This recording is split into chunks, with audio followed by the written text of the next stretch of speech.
പെരിഞ്ഞനം ഗ്രാമപഞ്ചായത്ത് വനിതകൾക്കായി സംഘടിപ്പിച്ച വനിതാ പൂക്കൃഷിയുടെ ഭാഗമായി സബ്സിഡി ഇനത്തിൽ ലഭിച്ച ചെണ്ടുമല്ലി തൈകളിൽ പൂക്കൾ വിരിയിച്ച് ശാന്ത പച്ചാമ്പുള്ളി. പെരിഞ്ഞനം ശ്രീ പള്ളിയിൽ ഭഗവതി ക്ഷേത്ര മതിൽക്കകത്താണ് ശാന്തയുടെ ഈ ഒറ്റയാൾ പോരാട്ടം. പൂക്കളുടെ വിതരണോദ്ഘാടനം പഞ്ചായത്ത് പ്രസിഡന്റ് വിനീത മോഹൻദാസ് നിർവഹിച്ചു.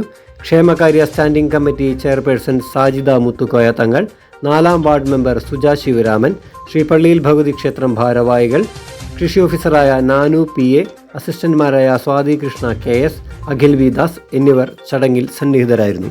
നല്ല ഭംഗിയായി ചെയ്തിട്ടുണ്ട്. ഈ പറഞ്ഞ മാതിരി പ്രതികൂല കാലാവസ്ഥയിൽ നല്ല രീതിയിൽ ഇതിനെ പരിപാലിച്ച് കൊണ്ടുവന്നതിൽ ശാന്തയോട് പ്രത്യേകം പെരിഞ്ഞനം ഗ്രാമപഞ്ചായത്തിന് വേണ്ടി അഭിവാദ്യങ്ങൾ അർപ്പിക്കുകയാണ്. ശ്രീപള്ളിയിൽ ഭഗവതി ക്ഷേത്ര ഭാരവാഹികളുടെ സഹായത്തോടെ തുടർച്ചയായ 8ാം വർഷമാണ് ശാന്ത വിജയത്തിന്റെ പൂക്കൾ നുള്ളിയെടുക്കുന്നത്. പൂക്കളുടെ ആദ്യ വിൽപ്പന പ്രസിഡന്റിന്റെ സാന്നിധ്യത്തിൽ ക്ഷേത്രത്തിൽ വെച്ച് തന്നെ നടന്നു. നിരവധി ആളുകളാണ് ഉദ്ഘാടന ദിവസം തന്നെ പൂക്കൾ വാങ്ങാനെത്തിയത്. 1000 തൈ മേടിച്ചിട്ട് അത് നുള്ളിയിട്ടപ്പോൾ 2000 ചെടിയായി.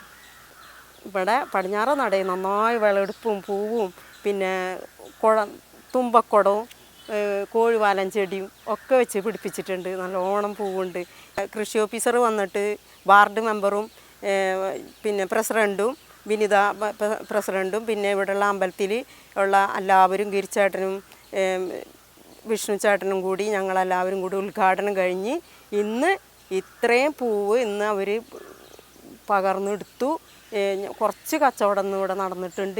ഇനി തൊട്ട് ഈ അത്തം തൊട്ട് ഓണം വരെ ഞാൻ പൂ വിൽക്കാൻ ഇവിടെ ഇരിക്കും.